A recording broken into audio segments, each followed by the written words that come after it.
Bismillahirrahmanirrahim. Assalamualaikum warahmatullahi wabarakatuh. Alhamdulillahirrabbilalamin. Salatu wassalamu ala rasulillah. Pada video ini kita akan membahas tentang pertanyaan, menjawab pertanyaan siapakah yang pantas menjelaskan Al-Quran. Apakah Nabi Muhammad SAW atau bukan Nabi Muhammad yang pantas menjelaskan Al-Quran? Inilah pertanyaan yang akan kita bahas pada video kali ini. Saya berharap Anda senantiasa dalam kondisi sehat walafiat dan memiliki fokus untuk menyimak video yang Anda sedang tonton ini. Nah, langsung saja ya, kita mulai dengan membaca terjemahan Al-Quran yang inilah terjemahan Al-Quran yang sesuai dengan topik kita ya. Terjemahan ini adalah terjemahan dari ayat ke-64 surah An-Nahl surah ke-16. Kita baca, dan kami tidak menurunkan kitab dalam kurung Al-Quran ini kepadamu dalam kurung Muhammad, melainkan agar engkau dapat menjelaskan kepada mereka apa yang mereka perselisihkan itu, serta menjadi petunjuk dan rahmat bagi orang-orang yang beriman. Nah, kalau kita baca ini secara sepintas, memang kita akan memahami bahwa yang diminta untuk menjelaskan Al-Quran itu adalah Nabi Muhammad SAW. Apalagi ada dalam kurung ya, tambahan terjemahan di dalam kurung. Nah, kata menjelaskan itu teks Arabnya adalah litubayyina. Nah, mari kita lihat teks Arabnya.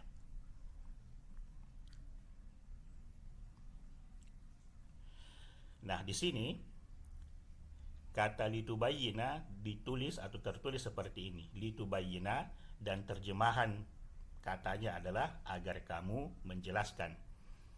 Secara keseluruhan teks Arabnya adalah wama, dan tidak, anzalna, kami turunkan atau kami telah menurunkan, alaika, kepadamu, al-kitaba, kitab tersebut, illa, melainkan atau kecuali, litubayyina, agar kamu menjelaskan, lahum, kepada mereka, allazi, apa yang, ikhtalafu, mereka telah perselisihkan atau mereka perselisihkan, fihi, di dalamnya, wahudan, dan petunjuk, warahmatan, dan rahmat, liqaumin, bagi kaum, yu'minun, yang beriman atau yang percaya.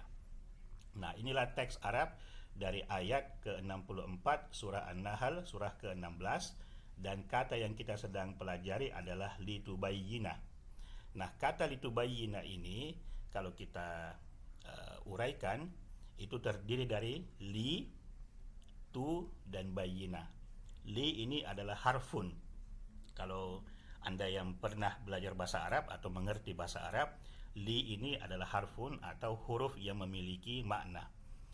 Tu ini atau huruf ta ini penanda bahwa ia merupakan pelaku atau subjek dari kata kerja atau fi'lun bayyina.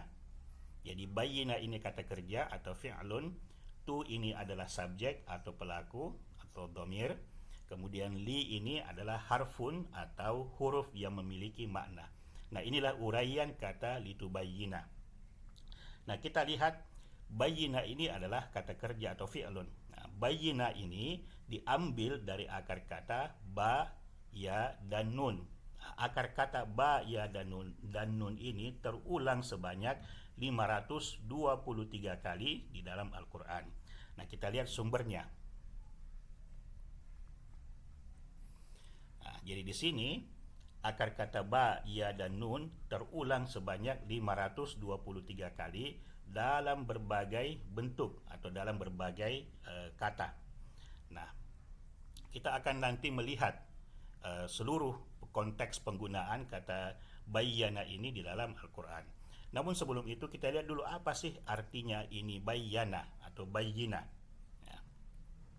Nah, kata bayyana atau bayyina itu merupakan kata kerja atau fi'lun yang di dalam bahasa Inggris artinya explain or make something clear, menjelaskan atau menjadikan sesuatu jernih atau jelas. Nah, kita lihat sumber dari terjemahan kata bayyana atau kata bayyina ini. Nah, sini kita lihat bayyana fi'lun, kata kerja yang artinya azhara atau awdaha. Nah, dua kata ini adalah sinonim dari kata bayyana. Nah, kalau kita lihat daftar terjemahan dalam bahasa Inggris, kita akan melihat bahwa kata bayyana ini mengandung arti menjelaskan atau menjadikan sesuatu menjadi jernih atau menjadi jelas. Kalau di sini ada terlihat, ya, mengandung makna-makna bahwa terlihat sesuatu itu menjadi terlihat. Nah, kalau kita turun ke bawah lagi, nah kita akan lihat bahwa memang kata bayyana ini mengandung makna bahwa menjelaskan atau menjadikan sesuatu menjadi jelas atau menjadi terang. Nah, supaya kita bisa memahami makna bayyana ini secara lebih baik, maka kita akan lihat dulu lawan katanya atau antonim dari kata bayyana. Nah, lawan kata dari bayyana ini adalah menutupi atau menyembunyikan. Menutupi atau menyembunyikan. Jadi jika bayyana artinya menjelaskan atau menjadikan sesuatu menjadi jernih, menjadi jelas, maka lawannya adalah menutupi atau menyembunyikan. Nah, kita lihat makna itu di dalam kamus-kamus bahasa Arab yang ditampilkan di sini hanya satu sumber saja, bahwa lawan kata bayyana ini, ya, lawan kata bayyana ini adalah seperti ini: abhama, akhfa, asara, ashkala, admara, dan seterusnya, hajaba, satara. Semua kata ini mengandung makna menutupi atau menyembunyikan. Nah, inilah lawan kata dari bayyana atau dari kata bayyinah. Nah, setelah kita memahami atau mengetahui makna kata maupun lawan kata dari kata bayyana atau bayyinah ini, nah kita akan lihat konteks penggunaan kata tersebut di dalam Al-Quran. Nah, tadi telah disebutkan bahwa kata bayyana atau ba ya nun ini terulang sebanyak 523 kali. Nah, konteks penggunaannya bisa kita lihat di sini. Nah, inilah konteks penggunaan kata bayyana di dalam Al-Quran. Tadi telah disampaikan bahwa kita membaca terjemahan ayat Al-Quran surah ke-16 ayat 44. Ayat 64, ini dia. Ini yang tadi kita baca, wa ma anzalna 'alaikal kitaba illa litubayyana lahumul ladzi ikhtalafu fi. Nah, sekali lagi, kalau kita perhatikan secara cermat konteks ayat-ayat ini, kita akan dapat satu gambaran bahwa yang menjelaskan ayat-ayat Allah atau yang menjelaskan Al-Quran adalah Allah sendiri. Ya, kalau kita mulai dari atas di sini, kita ketemu dengan qalu da'u lana rabbaka yubayyin lana ma hiya. Ini konteks kisah dalam surah Al-Baqarah. Nah, di sini ada 3 permintaan kaum Yahudi terhadap Nabi Musa alaihissalam yang meminta agar Tuhan menjelaskan apa yang dia maksudkan. Nah, kemudian di sini ada qad bayyannal ayat, telah kami jelaskan ayat-ayat. Nah, ini kami di sini yang merujuk kepada Allah Subhanahu wa taala. Nah, sekali lagi kalau kita perhatikan, kalau Anda mau mudah bisa lihat di sini, ya. Jadi di sini pelakunya atau subjeknya adalah Allah. Kalau ada he, berarti Allah Subhanahu wa taala. Ya. Kadzalika yubayyinullahu lakumul ayat. Begitulah atau demikianlah menjelaskan Allah kepadamu ayatihi, tanda-tandanya, la'allakum ta'qilun, dan seterusnya. Kalau kita lihat kadzalika yubayyinullahu lakumul ayat, terulang lagi kadzalika yubayyinullahu lakumul ayat.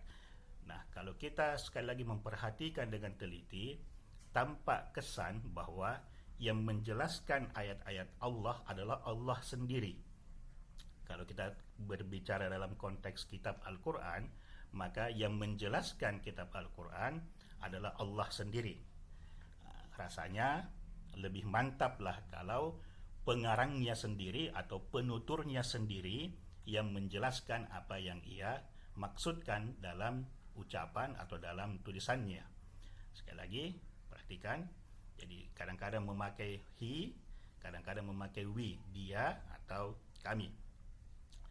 Nah, kita juga baca ayat misalnya bahwa yang menjelaskan Al-Quran itu adalah Allah Subhanahu wa Ta'ala. Thumma inna alaina bayana. Dan kemudian bagi kami, sesungguhnya bagi kami, kewajiban kami bayana, menjelaskannya. Nah, dari sini kita bisa mengambil atau menarik jawaban atau menjawab pertanyaan, siapakah yang pantas menjelaskan Al-Quran. Maka jawaban dari pertanyaan ini adalah Allah Subhanahu wa Ta'ala.